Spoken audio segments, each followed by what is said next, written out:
Curt Hennig, but to you people, I'm Mr. Perfect. And I know a lot of you people sitting there right now wonder what it's like to go through life without making any mistakes. No blemishes, no flaws, from head to toe, absolutely perfect. Yes, being perfect, it has its boring times, like a simple game of billiards. Well, fool to you common people. Like I said, Hey, Curt Hennig fans, hello. Welcome to another episode of Nobody Beats Mr. Perfect, Nobody Beats Curt Hennig, nobody. I am your host, Mrs. Widgie Perfect. We are back again for another week, another episode. Just not feeling it today. I know you guys on Rumble haven't seen my face in over a month. I'm sorry.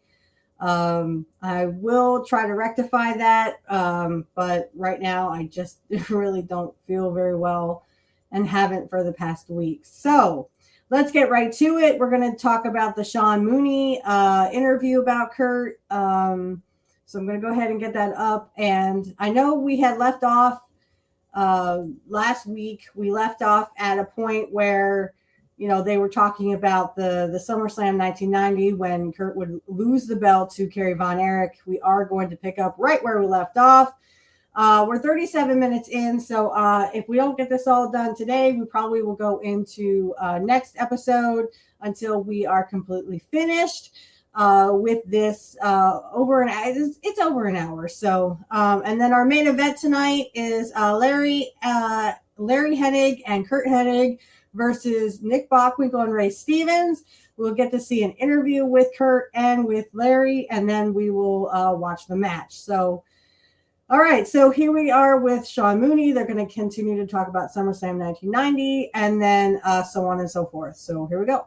I believe at the time, you know, this is where Curt was ailing. I mean, his back was in really bad shape. He was going to have to take some time off. And so that's why this was going to happen. So maybe not they're thinking, 1990, okay, no. we've got to make it legit 91. Somehow. We can't just all of a sudden have Brutus come out of nowhere and then beat him and get the belt. Mm-hmm. So, you know, that could have been part of the psychology of that. No, that wasn't 1990. Curt hurt his back in 1991, I believe. I'm not sure like when the date was exactly in 91, but I know because he really didn't have a very long match at WrestleMania 7. It was him and Ray Traylor, I know, at WrestleMania 7. And by then, I think Curt didn't have a lot of matches after that. If he did, he had a few and far between. But, I mean, his back was getting pretty bad, so I'm not really sure how exactly to explain it. But it was more 1991 when he hurt his back. But anyway, I'm sure it was at least bothering him in 1990. But anyway, let's go on with this. Prior to that, but yeah, that's what was supposed to happen. And as you know, as you mentioned, that Brutus had that horrific parasailing accident. Really, he's lucky he didn't die. That's how bad it was. I mean, you know, I remember Terry Hulkster talking about how he couldn't breathe because his whole face had collapsed, and he like put his fingers in his mouth to try and clear to give him an air hole, you know, like you get air, oxygen. So, I mean, it was the fact that he ever even came back is, to me, is still astounding. If you ever seen those x-rays of the titanium, whatever, in his face, I mean, his entire face was really just reconstructed. But yeah, that's unfortunate because, you know, that was the moment, that was the peak of Brutus's career. That would have been, you know, the absolute peak of his career. But unfortunately, that's what happened. And, you know, things changed and they didn't miss a beat. You know, that's just how it worked. And I think it was better. I agree. I love the Texas Tornado. So I have no problems with him beating Perfect here at SummerSlam 1990. I did. I mean, Curt just got the belt, and now they literally give him to Kerry and say, okay, Kerry, go out there and beat him. Now, he would eventually, like I said, get revenge on Kerry with the help of the $1 Million Man. But still, I mean, Curt had just become the Intercontinental Champion the first time, and you go out there and he's like a paper champion now because he defends it against Texas Tornado and freaking loses. So it didn't make any sense to me, really. Perfect does eventually beat him again, becoming a 2-time Intercontinental Champion. See, and that was, yeah. And that was, well, and eventually, if anyone knows your timelines here, so when we get into like 92 and 93, when Curt comes back from his back injury in 92, right before Survivor Series 1992, where he will team with the Macho Man, eventually he will have a feud with Shawn Michaels. And this is where he was going after the Intercontinental belt, and he was going to 3P and all that stuff. And I mean, he did 3P, but he did it on a house show when there was no commentators. There was no fanfare, really. He 3P'd because of a technicality from a referee who, I mean, the referee was knocked out, so the other ref took over, and then the first referee, was arguing with the second referee. So I don't know. But he did 3P. Curt Hennig would eventually 3P and become a third-time Intercontinental Champion. But, of course, he would have to drop it back to Shawn because it wouldn't make any sense because Shawn didn't lose it on TV.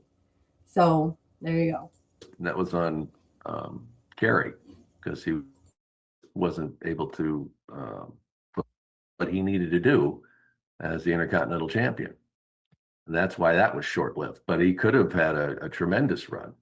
True. They really liked him. They really wanted him to do well there. Well, and a lot of people say that, I'm sorry to keep cutting it short, but there's a lot of backstory that a lot of people don't know, or they just didn't know at the time. And that's Kerry had a prosthetic foot. Now, apparently, according to some of the boys in the back, Kerry would shower with his boots on because of this prosthetic leg.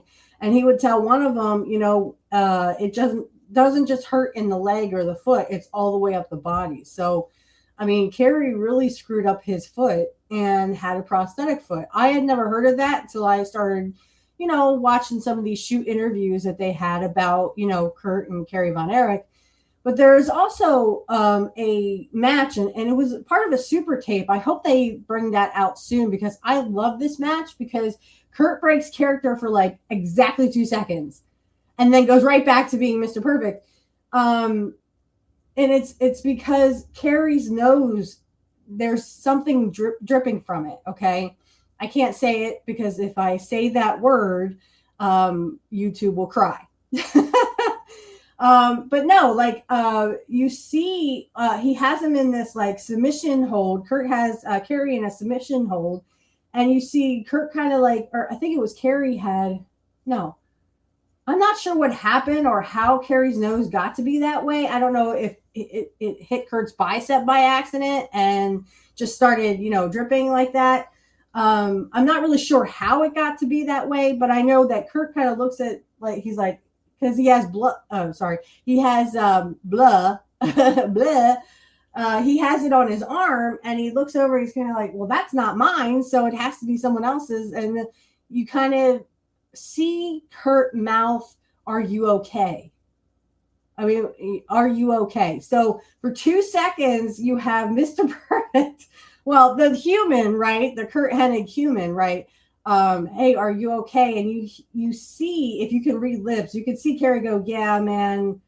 And then it's either like, I'm okay, or I hit my nose or something like that. But then Kerry hits Curt in the stomach, and then Curt sells it, right? So it's like, for 2 seconds, he breaks character, and then he's back to being Mr. Perfect, right? If you can find that, I think it's Super Tape. Ooh, yeah, that's a good one. I remember this being on the WWF network, and then when it went to Peacock, I don't remember. That's a good one.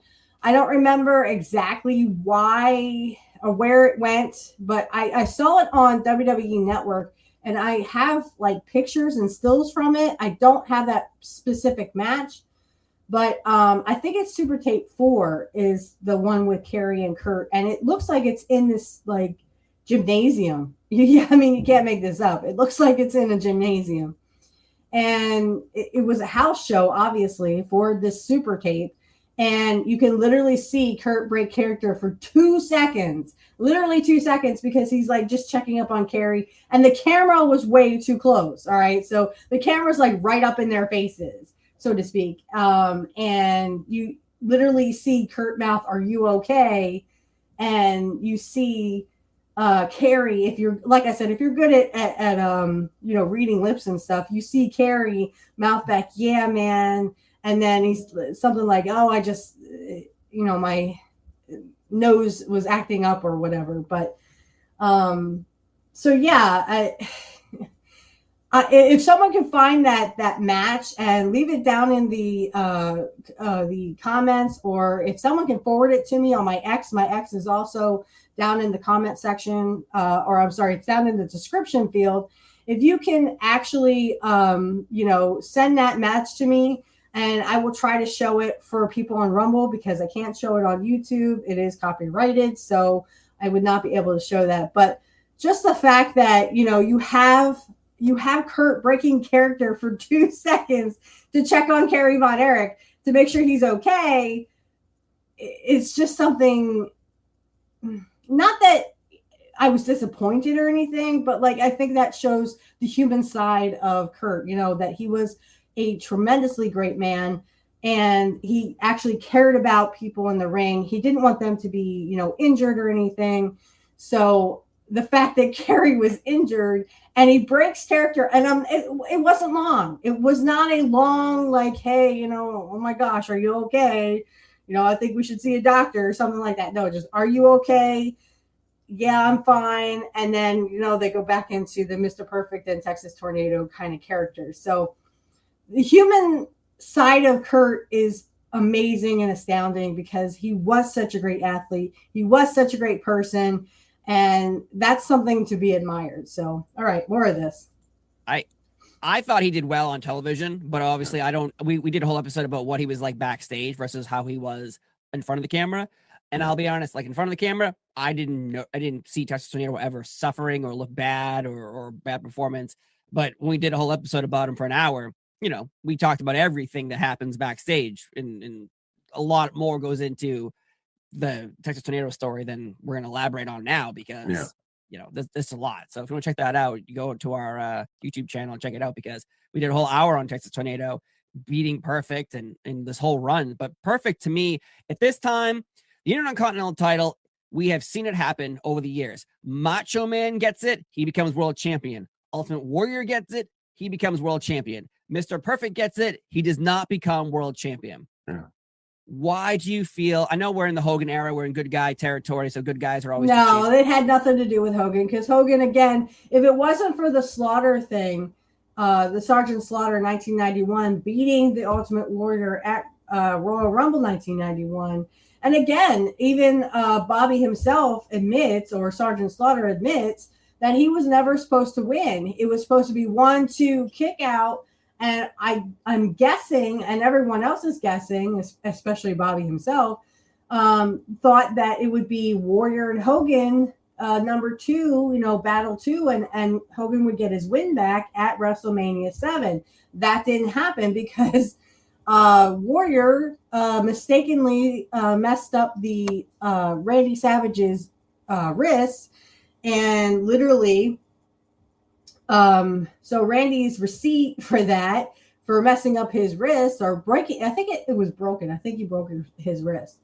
For the receipt for that was he cold cocked the Warrior over the head. And, you know, Bobby says, "I saw glass still in his hair, for heaven's sake."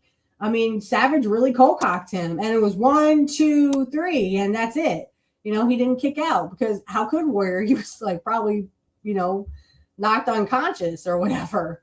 But I mean, that is a story that Sergeant Slaughter tells. And I don't know, like, for a while, I could not find this shoot interview where I know he said that. And because it shocked me. I thought that was how it was supposed to be. I thought Warrior was supposed to lose at Royal Rumble, and then him and Savage would have their feud, because, you know, that's just how it was going. And of course, you know, they would bring Hogan back. The only reason why Hogan was hot in 91 is because of the whole Slaughter Iraqi sympathizer.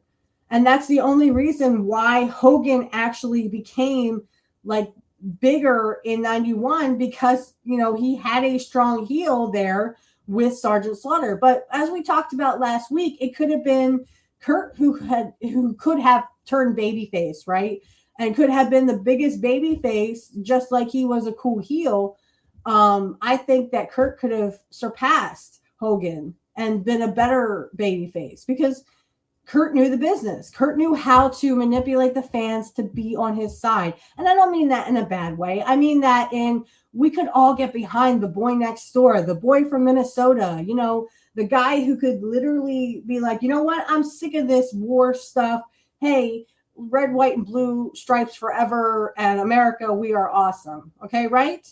So I definitely think that we could have gotten behind a babyface Mr. Perfect, because we would eventually get behind a babyface Mr. Perfect anyway in 92, right before Survivor Series with Randy Savage. It could have been where Hogan kind of sort of passes the torch to Mr. Perfect and says, run with it. You know, here, I'll train you. Or, you know, they could have those training videos of, you know, in the background, I Am a Real American could be playing, and it's just Mr. Perfect at workout sessions with Hulk Hogan. You know, we missed a big opportunity here, guys. At least I think so. But, you know, that is it all comes down to Hogan politicking backstage. And, you know, again, Hogan was very stale by the time WrestleMania 6 came around. And then the Warrior was a big absolute flop or failure because the guy literally only knew like 3 moves. He literally got blown up in matches all the time. And I don't have to reiterate this because, again, we already talked about this. But I think we missed a great opportunity for Curt to be a huge babyface, probably even bigger than Hogan, because, again, Curt knew the business. He knew how to get the fans on his side. He had done it since Portland. In Portland, he was a babyface. In AWA, he was a babyface. Before he became AWA champ, Curt was literally a fan favorite. The fans loved him and would worship him, so to speak. You know, the I Want Curt chants and come on, Curt, you know, all that stuff. They were behind him, you know. So he could have been the next big thing, you know, no offense to Brock Lesnar, who I don't really like, but but I mean, Curt could have been that huge baby face, and they could have eventually turned him heel. But I mean, we wouldn't get that baby face turn until 92. And by then I think it was still big, but it wasn't as big, but you still had Savage there. You didn't have Hogan. So what I think is we missed out on the whole Hogan training Curt to be this huge American hero and the boy next door, and you're from Minnesota, you're from the middle town America, basically. So yeah, that could have been fun.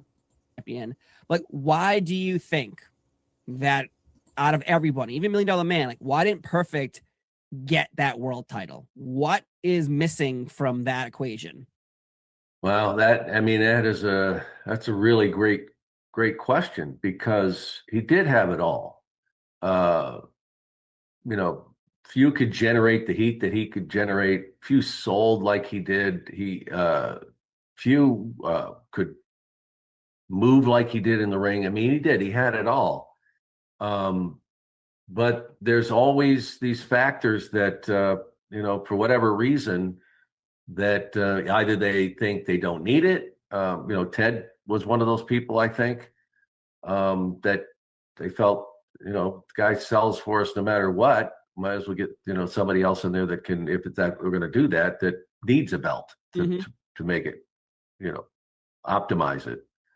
Or that there was just something that Vince felt like he just didn't have it, you know. I don't think he it's needs that. to be champion. But I don't think Curt it's that. deserved that, and I think he would have made a great champion. I really do. He would have made he would have made a perfect you look at WWE champion. Was with you know, the AWA, and he became their champion. And as Larry says, you know, I never I never became champion. He beat Nick Bockwinkel, who had been, the reigning champion forever, seemed. And,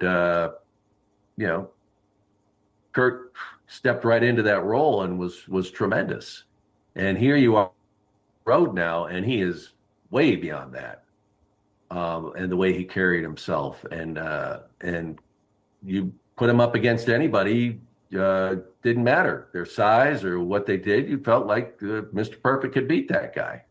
So whatever that final discussion was, whatever it was, but they felt that he didn't have it. He didn't have what they needed him to have, because at that point, Curt was still very dependable. I don't remember hearing of any, issues that were keeping him, or he wasn't showing up or something like that. That was never the case with him then. I don't know later on, but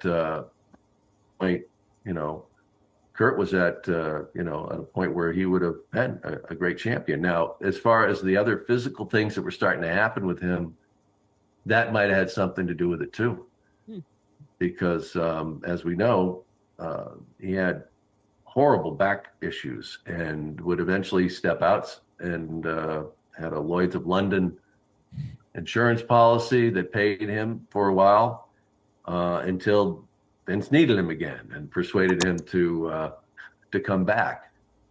But so that's and that would have been before Survivor Series 1992, where he would team with Randy Savage at Survivor Series against Ric Flair and Razor Ramon. And, it seemed like that was going to happen also in 1995 and 1996 when he came back and commentated and then got behind like Mark Marrow and then got behind Triple H. But I think by then he had already talked, and there's rumors, that he was stooged out, lost his insurance policy. There's a whole lots of just rumors, and that's what they are, guys, rumors.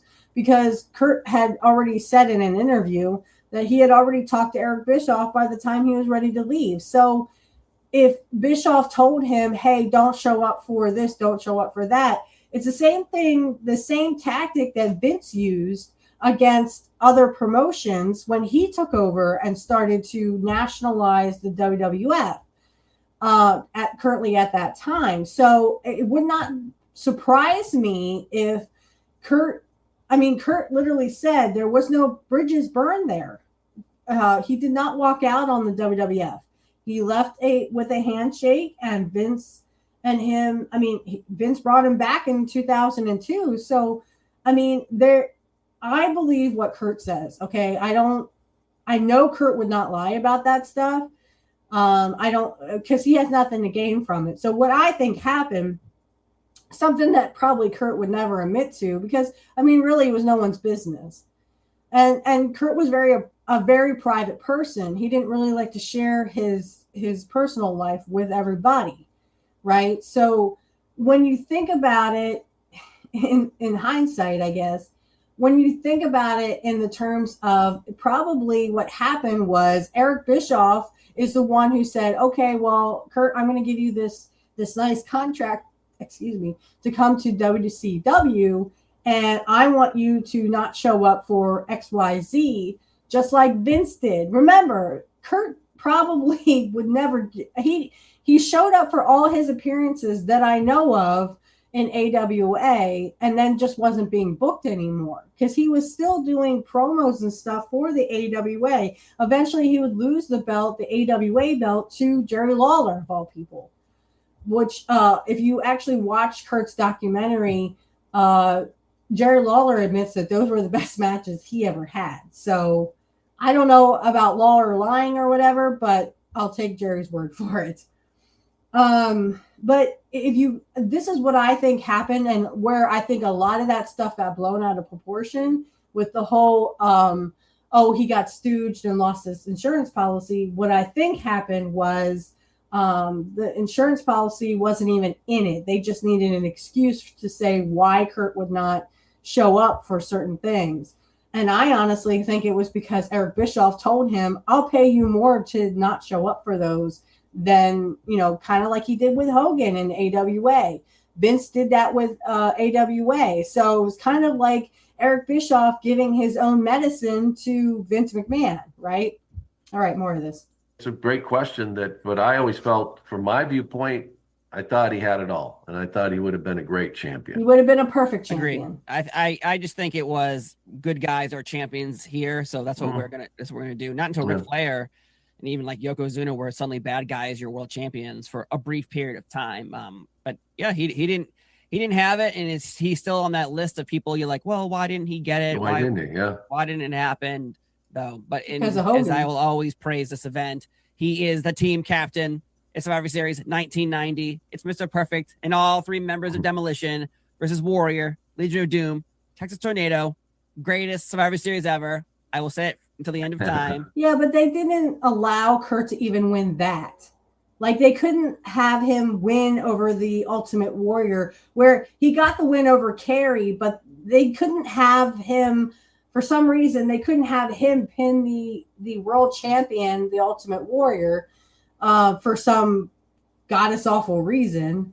But I mean, this is what I'm talking about. This is where I don't understand that part. I don't understand why they wouldn't let him pin the Ultimate Warrior, other than they had to let Hogan and Warrior look again like they were $1 million. But even if they had let Curt win there, even if like the Warrior gets counted out, like he starts going after someone else, or if Savage comes out, and I guess it was, I don't know when exactly that Savage versus Warrior came into, balance there. But I mean, they could have started the Savage Warrior feud back then, and have Savage come out and interfere in, it didn't even have to be, like I said, they didn't have to beat the Warrior clean. They could have came out and he could have been counted out. Okay, so Perfect is the winner. He's the ultimate survivor. So he goes on to the next round, right? But like the fact that they couldn't even let him have the Ultimate Warrior lose so that he could be in the main event with Hogan, I thought that was just buckus. I thought it was dumb. I know. Even Gobbledygooker, he was there, and he still will be praised and loved and forever in my house, especially around Thanksgiving when we leave out cookies and milk for the Gobbledygooker on Thanksgiving Eve. That's what we do in my house. Okay, you're crazy. That's why I hope you do the same thing. If you don't, no, no, I don't. Right. You're just we just eat the turkey. All right, yeah, Intercontinental Champion though, when he is IC champion, he has Bobby Heenan as his manager, and we have seen these videos all day long. Newer fans are still baffled when Perfect is standing on the second rope and he throws a towel without Bobby looking, and Bobby just catches it midair. And you see this when he's walking to the ring.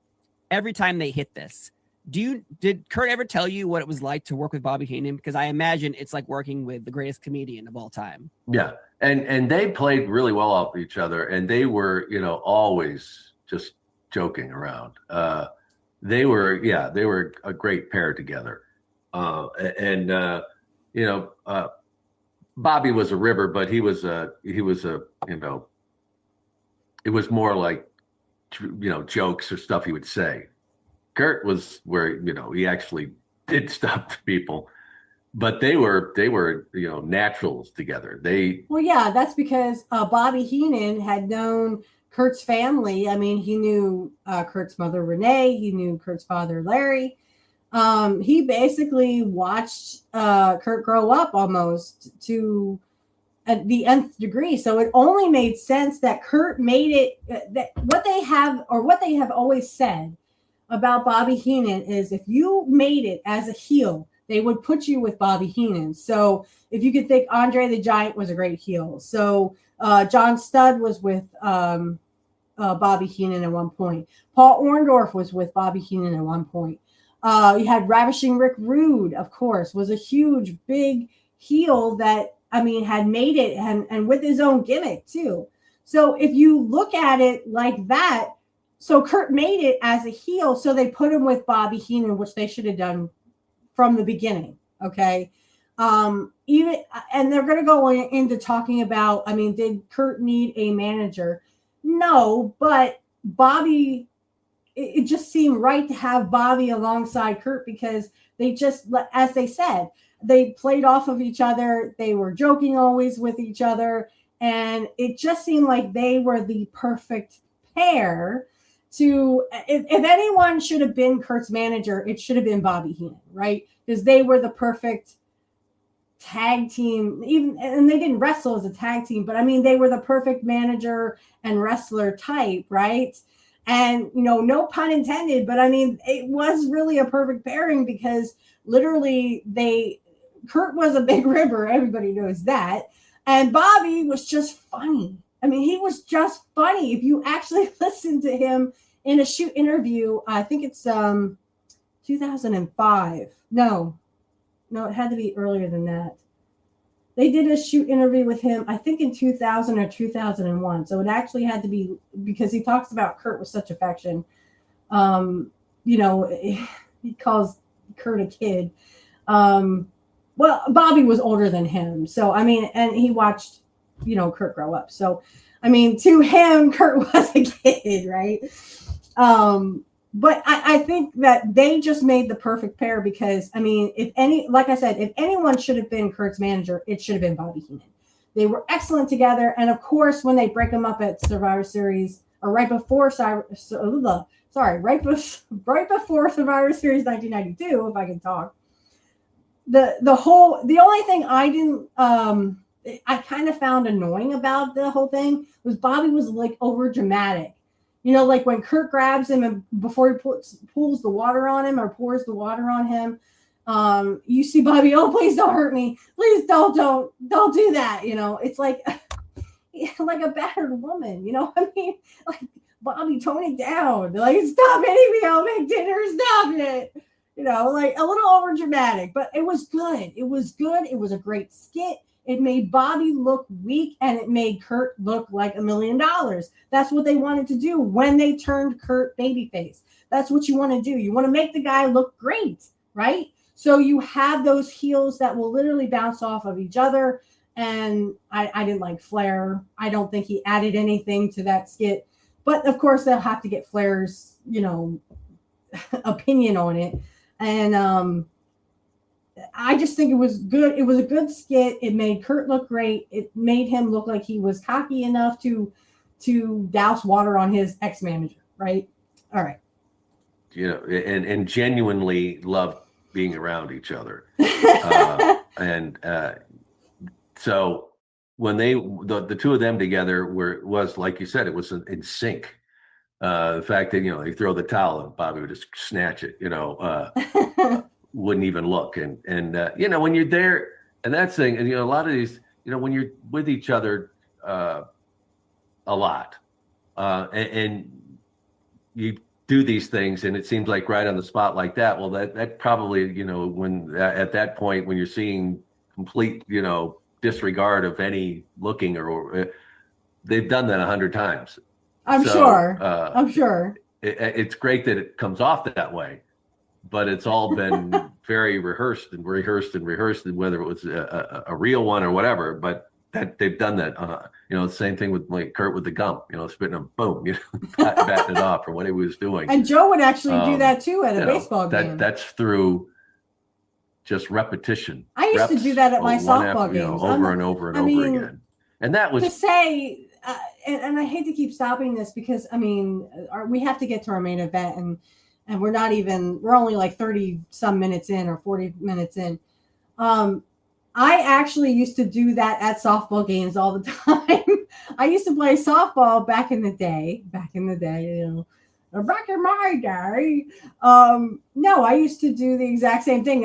When I would have gum in my mouth, I would spit it out and slap it away. And you know, I would do that until I couldn't do it anymore. But I also heard that Joe, I think it was on his documentary about Curt. I think Joe did that too. Or no, what was that? If it wasn't on his documentary, I heard it somewhere, and I can't remember which podcast I heard it from. It wasn't Eric Bischoff's. It was another one. Someone else did a podcast about Curt. And now I can't remember who it was. And they said that Curt told him the story that Joe did it at a baseball game, that Joe spit his gum and smacked it away. I thought that I would look at, like, if that was my kid, I would just like, yep, high five. That's my kid. Woo! Yeah, I would have been like super, super duper happy. But apparently, I think it was Bruce's. I think Bruce, it was Bruce. Look up Bruce when he talks about Curt Hennig. I think it was Bruce. He said that Curt told him this story, but apparently Lenise was not very happy about it. I would have been like, yeah, that's my son, man. That's just me, though. All right. More of this. Just one of the things. I mean, you see that in the ring all the time. You always wonder, like, how do these guys just go in there? They don't know what exactly they're going to do. No, because they've done it so many times. It's when somebody grabs your wrist, you know what you're going to go from there, or whatever you're going to do. You know. Yep. So it's just that they're professionals, and when you do something like that at that level, you're really good at it. And they're so in sync though too. And so when you're part of the Heenan family, you have Bobby Heenan always praising you forever. And the Heenan family has so many great members from the past, the present, and the future. But Mr. Perfect gets in a storyline with the Big Boss Man heading into WrestleMania 7 because Heenan keeps making fun of Big Boss Man's mother on commentary over and over and over again. But then it gets a little controversial because we have a moment where police brutality is happening in the real world in media, and Mr. Perfect's taking on the Big Boss Man as a police officer. I believe this is Rodney King around this time. Yeah, Rodney King. So yep, that was 91. You're backstage interviewing, and Perfect and Bobby Heenan are making like police beat down jokes about people being. Well, it's the cameraman. Like, you think that guy in the video camera in the bushes is going to be hurt? Like, we're going to hurt you tonight, boss man. Like, holy shit. And we already have Iraqi sympathizer shit going on too. Right. I didn't put this in the notes, but in reality, do you remember any of this and how heavy it was? Yeah, and that's the thing when you're, a lot of these storylines are walk the line of reality. That's how you make it work. That's how you get it over. But you also have to be careful about how far you push it or how insensitive, in a sense, you go. Well, and I'm going to have to stop sharing this because I have a little bit more. Well, we have a lot more to say. We're only 48 minutes in. But I wanted to say real fast for you guys. So here's the backstory. And here's why I think Hogan got hot again. Because, again, you had the Iraqi sympathizer. It was supposed to be Hogan and Warrior again, number 2 at WrestleMania 7. That didn't happen because Savage Golcock didn't win. And as Sergeant Slaughter would go on to say in a shoot interview, he was still picking glass out of his hair. So, I mean, and not a lot of people liked the Ultimate Warrior to begin with because he wasn't a nice guy backstage. He literally yelled at a kid or something. He says he didn't, but there's other people that said he yelled at a child. And, I mean, being a child myself back then, I would have been very upset if someone yelled at me. Now it depends on what I was doing. Like if I was doing something I shouldn't have been doing, then, but I mean, if I just go up to my favorite wrestler and they start yelling at me, I'd be like, oh, what did I do? I don't think Curt would do that. And I idolized Curt as a child. So yeah, I think he'd be like, come here. You want a hug? Yes. I would be like giddy because I know me, right? I know, oh my God. And I'd be like a crying mess, My mom would be like, oh my God, who is this person? And that would be my dad too. My dad would be like, I don't know who that is. All she did was meet her hero. And she's like this mess of a child. So I think that the Iraqi stuff, of course, the Rodney King stuff had just happened in January, I think. And of course, here we are in April at WrestleMania 7. And of course, I would expect Bobby to talk about the Rodney King thing because, I mean, literally, Curt was against the Big Boss Man. Now, this is where I think the reason why he didn't have a very long match is because I think his back was still very much in agony. So they kind of said, okay, well, what we'll do is we'll have a a disqualification, and Boss Man won't win cleanly. And I think if I remember correctly, Andre comes down and tries to get revenge on Bobby Heenan. Quote me if I'm wrong, but because he hits Curt with the belt and Curt bumps for him because, Curt and Andre were friends from many years beforehand.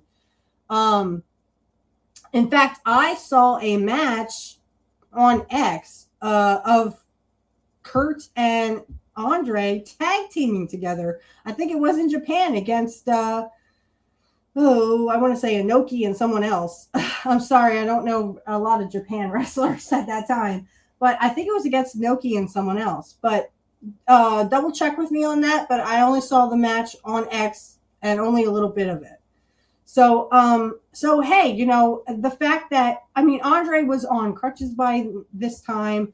It was early 91. I would have been 5, April 20th back then. So it was April 5th, 6th that WrestleMania 7 happened. So on April 20th, I would have been 5 years old at that time.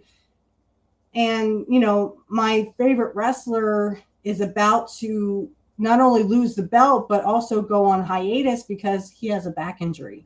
But I think this was starting to bother him already. It probably was. There are so many rumors of, he hit a turnbuckle and hurt his back really bad because he didn't catch the turnbuckle right. Or I also heard that through a friend on X, I don't know if he's much of a friend, he's just a person I talked to. He said that it was because of the AWA mats. It's because, he screwed his back up taking bumps on these mats. Whatever the real truth is, by now, I'm sure Curt's back was agonizing at this point. So, but anyway, going back to the Rodney King thing, that had just happened in January, and kudos to Curt and Bobby Heenan for bringing it up. Because you have someone who Ray Traylor, they're going to do a Dark Side of the Ring on him. This probably will be coming out, or it's already out, because you guys will see this in the middle of July, and I'm not exactly sure when they start Dark Side of the Ring again. But they're doing one on Ray Traylor or Big Bubba, if you know him from Mid-South.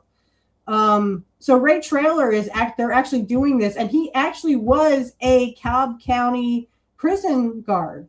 So he actually had that in his real background. He really was a prison guard at the Cobb County jail. So, they worked that into him being a police officer and stuff.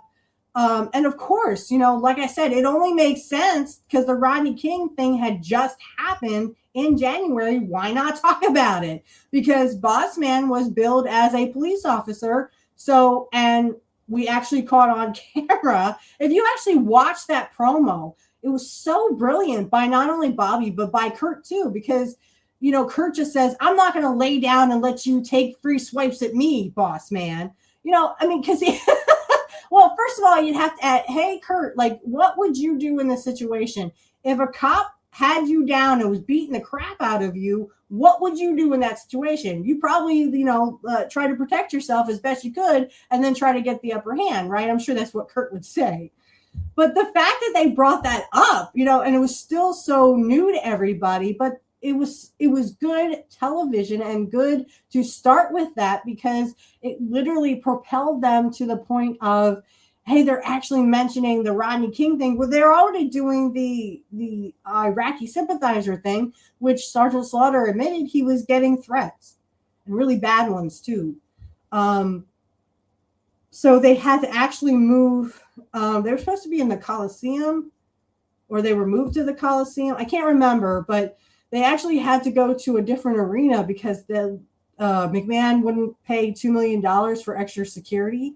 Because that was the height of the, Iraqi sympathizer thing that Sergeant Slaughter was doing. And of course, they brought Hogan back and made him relevant again. They tried to make, what else did they do? They had, the whole Mr. Perfect, if you go back to the Mr. Perfect thing and the Mr. Perfect promo at that point, again, kudos to Curt for bringing it up.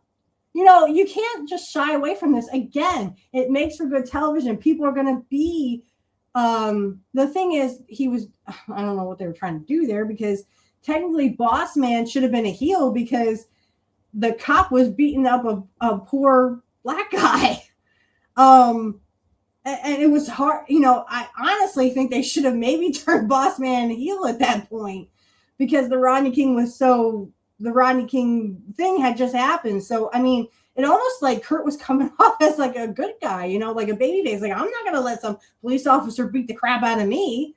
Like the police officer in the Rodney King thing was the bad guy. So if you think about it, they probably should have turned, in my opinion, I think they should have turned Curt babyface, and they should have turned the Boss Man bad. And like, I'm going to do, and Boss Man could feed off of that too. So Boss Man could have been like, well, you know what, Mr. Perfect, I'll treat you just like that cop treated, Rodney King, that kind of thing. I think that would have been a really cool promo. Probably not so good because it was fresh in everybody's mind, but kudos to Curt and Bobby for bringing that up. Even though, again, it was something that I think they should have switched on a little bit, make Curt the baby face, because he kind of seemed like a baby face at that point. They were talking about police brutality, how the police were taking their frustrations and stuff, or they were beating up poor defenseless people, for no reason. And, I don't want to bring politics into this, but when it has to do with wrestling and they bring up the politic kind of thing, because if you look at how we got into the Iraq war, it was all based on lies. And again, doesn't matter where you are on the spectrum. There was a lot of people who passed on or were hurt because of that Iraq war. Now, the fact that they had, the Rodney King thing, I really do think they should have switched. They should have made Boss Man the bad guy and Mr. Perfect the good guy, because again, it was the cop in the Rodney King scenario that was the bad guy. He was the heel. He was beating up poor defenseless people.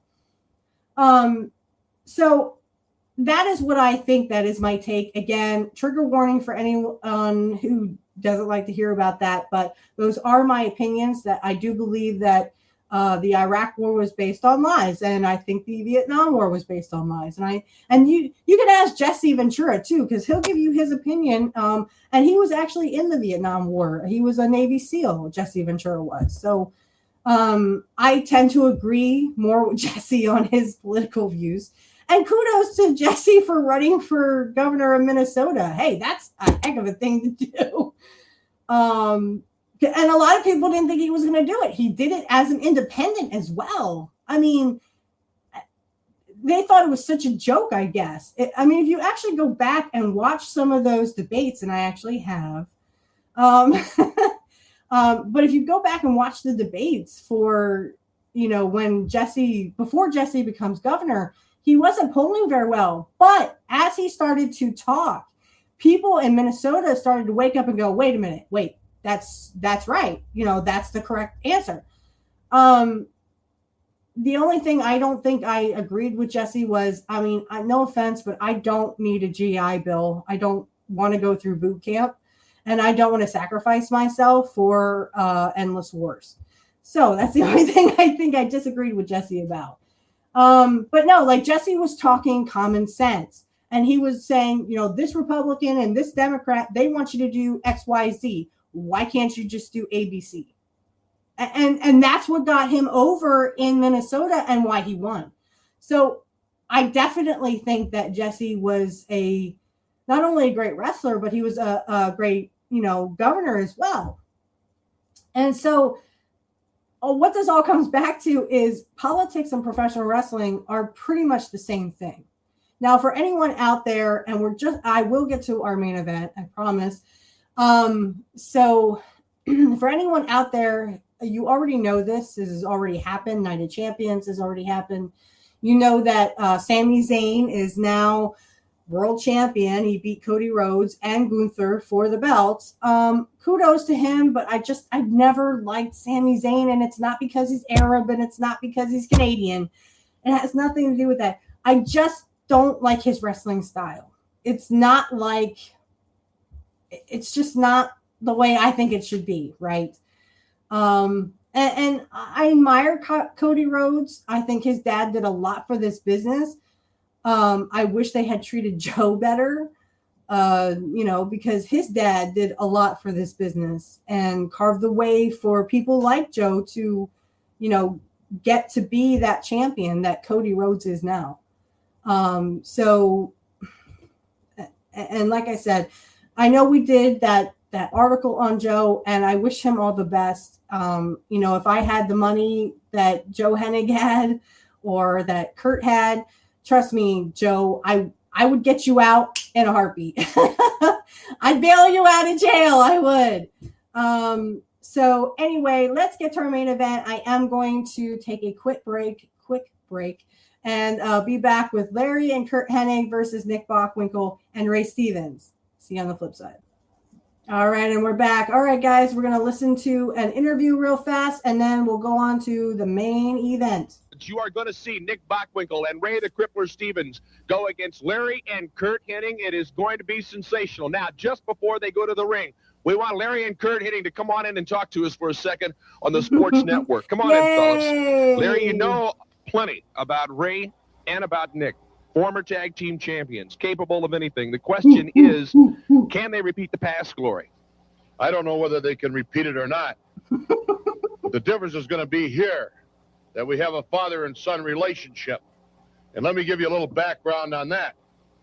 A father and a son that fish together, hunt together, and wrestle together, and stay together. It has to be a tighter team than just a team that's been thrown together. Now, I know they were world champions prior to this. But the fact is here that the axe and the double axe are together, and we're going to give it all. When there's blood relationship, that means closeness. And closeness means teamship, and that's exactly what we have. His dad. Two of the all-time best, Curt. This is something very good for me, too.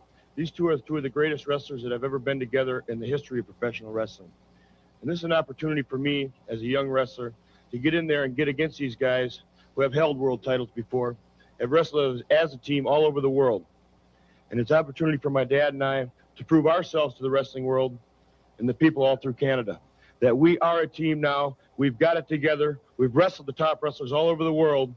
And what we're looking forward to is a chance at the world heavyweight titles. And perhaps a win over these two men.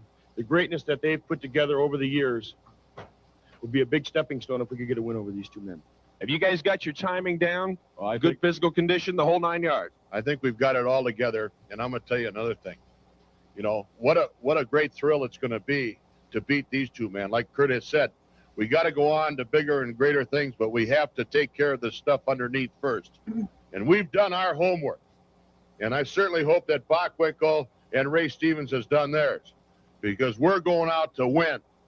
First of all, we cannot be intimidated by these guys, number one. And number two, with our great skill and timing and background, strength, speed, endurance, we've got our complete package together. And Curt, we're going all the way for it. Makes no difference to us, but you can rest assured of one thing.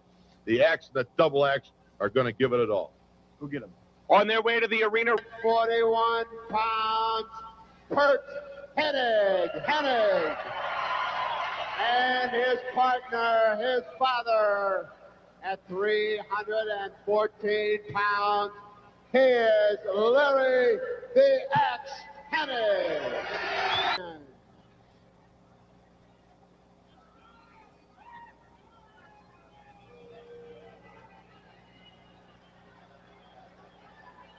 First of all, from Beverly Hills, California, at 246 pounds, the former heavyweight champion of the world, Nick Bockwinkel, and his partner out of San Francisco, 238 pounds, Ray the Crippler Stevens.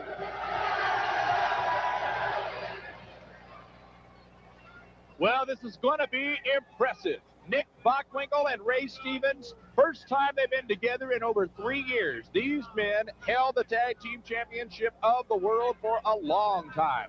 They know one another very, very well.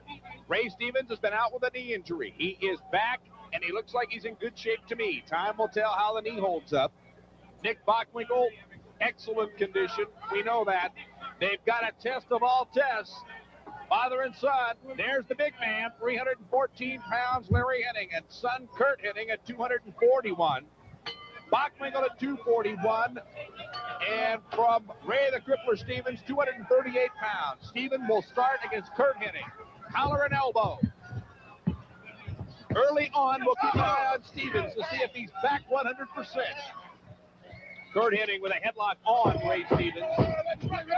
I'll tell you, Larry, when I looked at the lineup tonight and I saw Mr. Saito's name crossed out and Ray Stevens' name penciled in, I couldn't believe it. I don't know where the Crippler's been these few years, but you talk about a bombshell. How Bockwinkel pulled this one off, I do not know. I talked to Ray earlier, and he said he's been out a bit with a knee injury, but he feels like he's back. Now Bockwinkel trying to get in. Larry Hennig making sure he doesn't.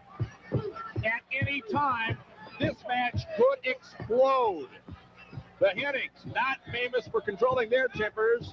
Nick Bockwinkel will do anything that he even dreams he can get away with. And Ray Stevens did not get the nickname the Crippler because he's a nice guy. I'll tell you, Larry, I can't even begin to count the men that Ray Stevens has put out of wrestling. He came by that nickname very, very honestly. And as I mentioned in the introduction, Nick Bockwinkel and Ray Stevens, for a long period of time, were the tag team champions of the world. They're no strangers to each other, that's for certain. Stevens got the tag to Bockwinkel. The referee didn't see it. Larry Hennig made his tag, and it looks like the referee's going to call him off of that one, too. Larry just simply holds on to Stevens' head till Curt gets back in there, and Curt cranks up the headlock again. Ray Stevens and Nick Bockwinkel know one another so very well. Now, wait a minute. Larry Hennig shaking the rope. Bockwinkel falling over him, and he is mad, but not that mad. When Larry Hennig comes in to meet the challenge, Bockwinkel backs off. Nick Bockwinkel, arguably the shrewdest man in wrestling. Stevens backs Curt Hennig to their corner. Now we're going to do a little double team.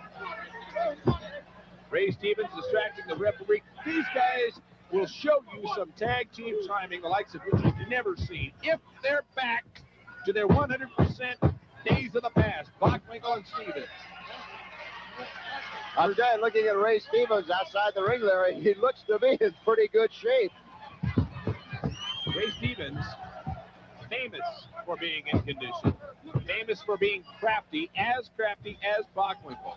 These two guys don't have that much size. 241 on Bockwinkel, 238 on Stevens. But I tell you, they're unbelievable. Now, what is going on here with Larry Hennig? He's up on the second rope. I don't know. You never know what he's liable to do. That father and son combination, they're very, very close-knit family, the Hennigs are, and Curt and Larry very close. And anytime Curt's in trouble, Larry is liable to come in and try and bail him out. But now he's in a very bad position right now in the corner of Bockwinkel and Stevens. Curt is definitely in trouble. Bockwinkel gave him to Stevens, then called off the referee. Stevens choking the living daylights out of Curt Hennig, and Bockwinkel making sure the referee doesn't interfere with it. Now Bockwinkel back on the attack. Of all the places for a wrestler to be in the corner with Ray Stevens and Nick Bockwinkel is one of the worst anywhere in professional wrestling. Well, the only worst spot, I think, would be the corner of Animal and Hawk and Road Warriors. It's a toss-up. Curt Hennig made the tag, but I don't think the referee saw it. No, he sure didn't. Stevens calling Bockwinkel in, and now they're both going to work on Curt Hennig. Larry, you got to get out of there so the referee can go break it up. Now, really, Larry, Bockwinkel and Stevens were in the corner, but they did not tag, but the referee didn't see. There's nothing he can do. Nick Bockwinkel now with a head scissor on Curt Hennig. Curt Hennig taking a lot of punishment early on in this bout. One fall, 45-minute time limit. And so far, kid, we talked about Ray Stevens has been injured with that knee for a while. He looks good. He looks solid, and he's back in there now. Curt Hennig getting a momentary advantage. The tag Larry, you can see it right now. It must have been very successful. All he's wearing is knee pads, but there's no kind of bandage or taping underneath. So whatever knee problem he had has certainly disappeared. And, you know, watching Ray Stevens, he's the same crippler. Every time Bockwinkel had Curt Hennig in serious trouble, you could see the gleam, the enjoyment in the face of Ray Stevens. Curt Hennig got out of it. Ray Stevens made the tag. Curt didn't see it. Did Curt make the tag? I don't think so. Bockwinkel grabbed him by the trunks there and prevented him from making the tag. Can't get there. Now they're going to trade punches. High down. Curt didn't go to the corner, chose instead to trade punches, and now he'll pay the price. Stevens has got him. Larry Hennig now right above us, urging Curt on. He wants to get in that ring so bad, Larry, he can almost taste it. It's going crazy in the far corner. Turnbuckle for Curt Hennig. He desperately needs the tag. Curt Hennig's a strong man. How much is he going to take? Yeah, can he get it? Come on, Curt. Come on. There it is. Look at Bockwinkel down the side. He's backed up in a big hurry. Oh. That's one man you did not want to take off is Larry Hennig. Gets the atomic drop. Stevens is on the floor. Out of the ring. Larry Hennig's going crazy. Ray Stevens and Nick Bockwinkel. What in the world happened? What happened was 314 Oh. pounds. Kidding. Now he's got Stevens. Now he's got Bockwinkel.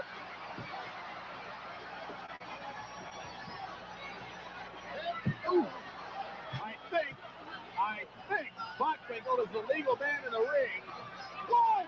I think Larry Hennig could care less. He's like either one of them in there, Larry. He's got Kurt's both. dad is so funny, I'm telling you. Talk about it.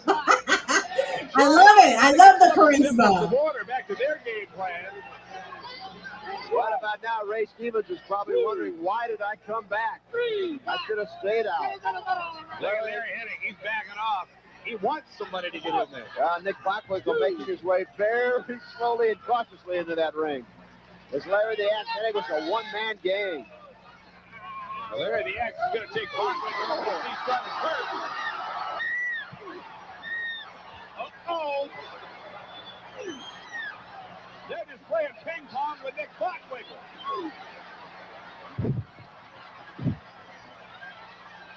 Here comes Larry.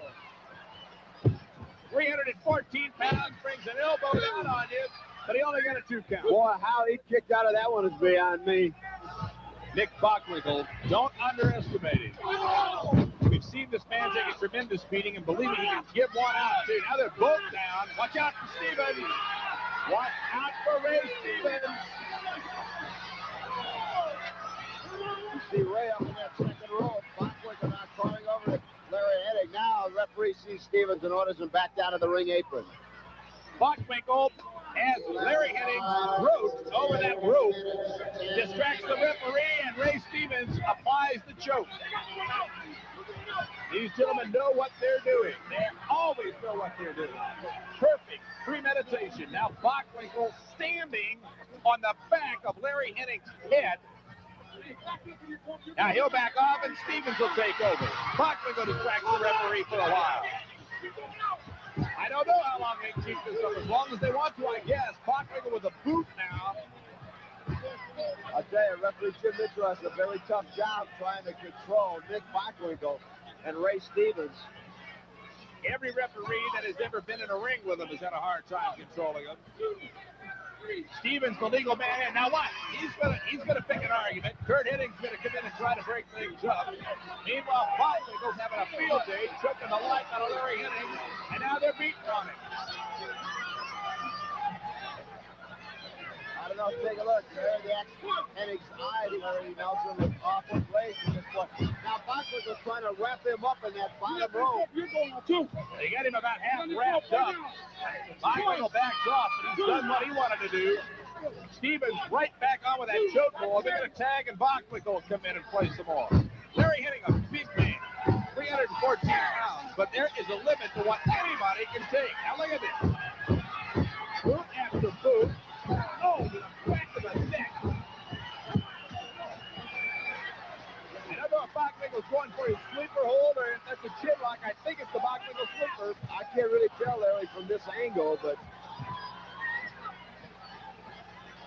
I'll tell you, I think one of the problems Bockwinkel is having, Larry the Axe Hennigs' neck. Oh, he said a bad word. Yeah. And they got him groggy enough. They've been beating on him for the better part of 5 minutes. But again, you're right. It takes something just to get the sleeper hold on. Look at Larry the Axe. Look at Curt Hennig encouraging his father, Larry the Axe. Larry is somehow working his way to his feet. What a beating he's taken the last few minutes. Bockwinkel trying hard to hang on to that sleeper hold. Larry Hennig looks like he's going to try to pick him up. He's got him. Taking him to friendly territory. Curt says, hello, Dad. Thanks for the present. Bockwinkel in a world of trouble. And now it's Curt Hennig's turn. That one will make the bell ring. Curt goes to the cover. Curt went for the cover, but Ray Stevens was too close, and an eye-out breaks it up.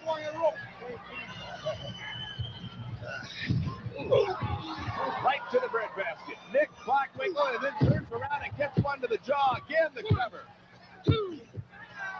Bockwinkel kicking out. I don't know where he got at the energy, but he's out of it. And now it's going to be Larry Hennig back in. Curt will take Bockwinkel to the ropes. The elbow.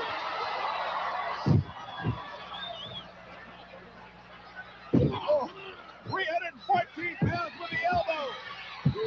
Stevens breaks it up. Get out of here, Ray Stevens. 1, 2. Jimmy Mitchell trying to run Stevens out. They tag off again, and how is Bockwinkel on his feet? Now look at this. Oh, flying drop kick. Bockwinkel's out of the ring. There's an axe for Stevens. Well, he wasn't on his feet for long, was he? Ray Stevens, unable to do so, ordered back by referee Jim Mitchell. Ray Stevens coming into the ring. He is Bleep, bleep, bleep, that's all, folks. What's going on now? I think Curt thought it was Nick Bockwinkel. Ray Stevens with a small package. Oh, no. No, no, no. You've got to be wondering where the energy came from.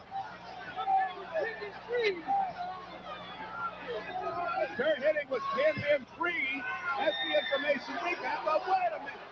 It was the wrong man, Larry Nelson. It was Nick Bockwinkel was the legal man in the ring. You saw Ray Stevens, he crawled underneath. He had the same color hair. He covered up his He was face. the wrong guy. He wasn't even the legal guy. Oh, there you go. Again, you don't take off Larry Hennig. Wrong man. Larry Hennig was right over. You gotta wonder what's It going was on. the wrong man. Curt Hennig had to wonder where the strength came Now from. look at this. Curt Hennig's going after Bockwinkel. Now he's dragging him inside the ring. Oh, look at this. Everything is broken loose now. It's pandemonium. Pulling away Bockwinkel, slams him down. The referee bails out.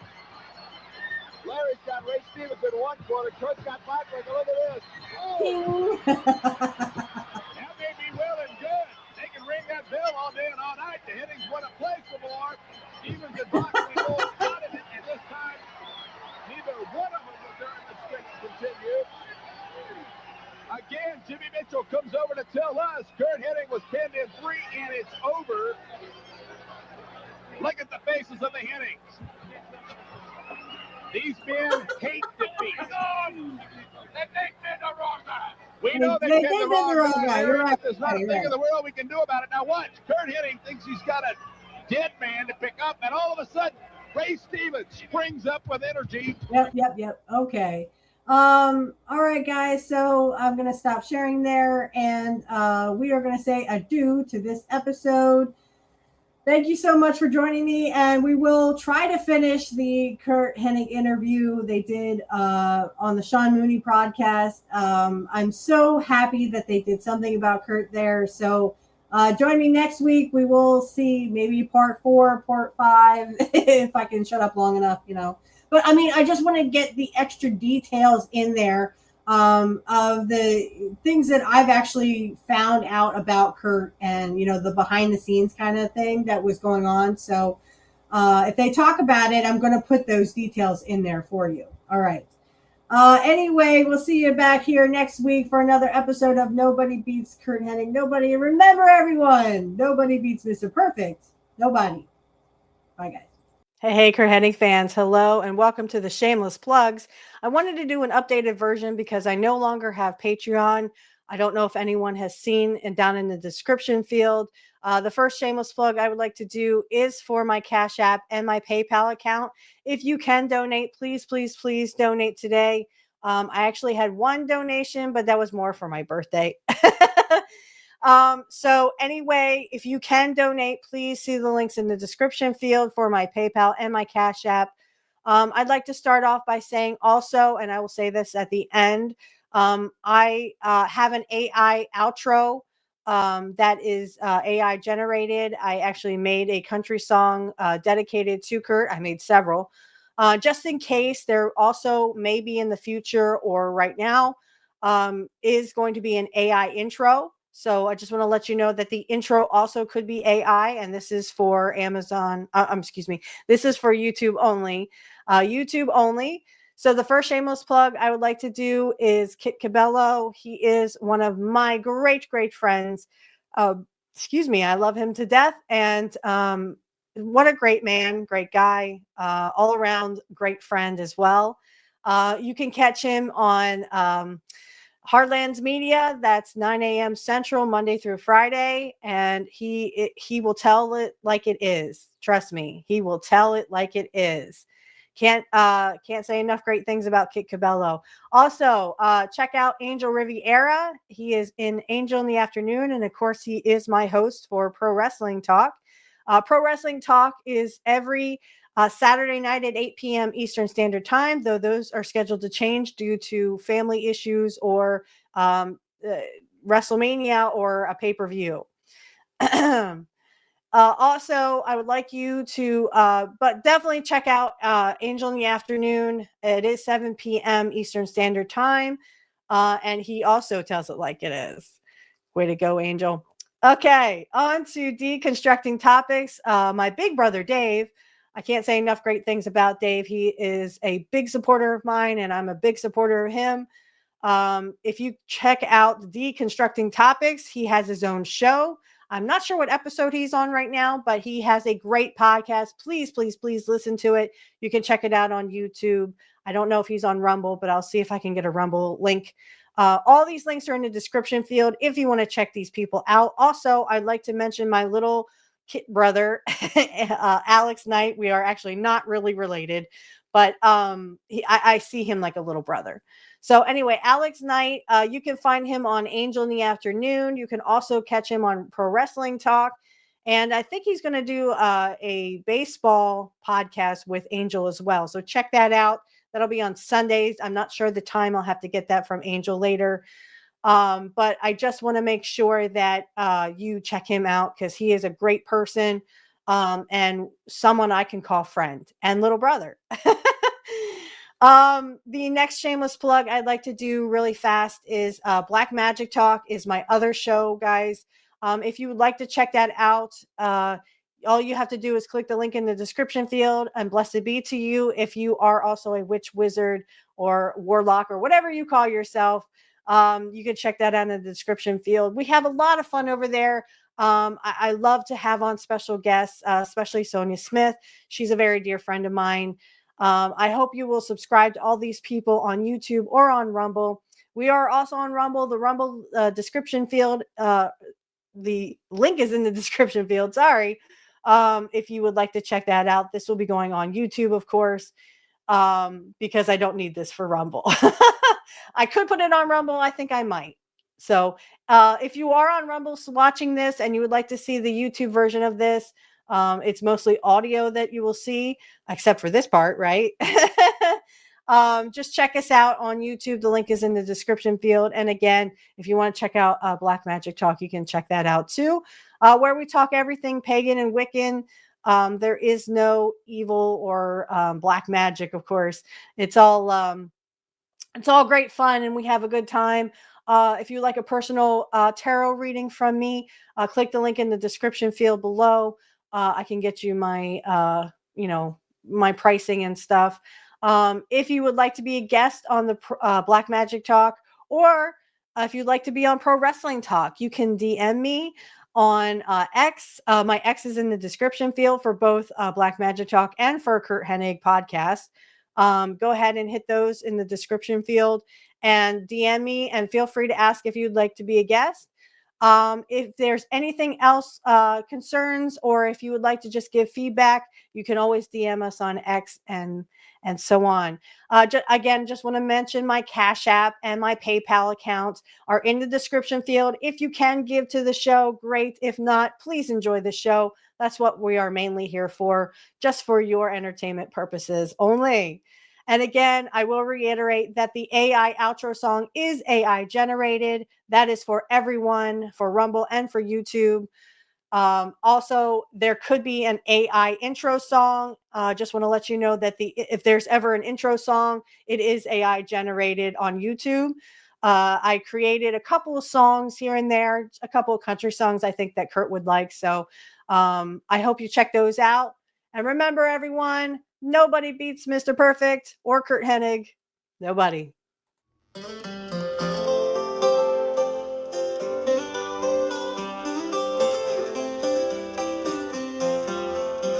I remember those nights in the TV glow, watching you a hero in the ring.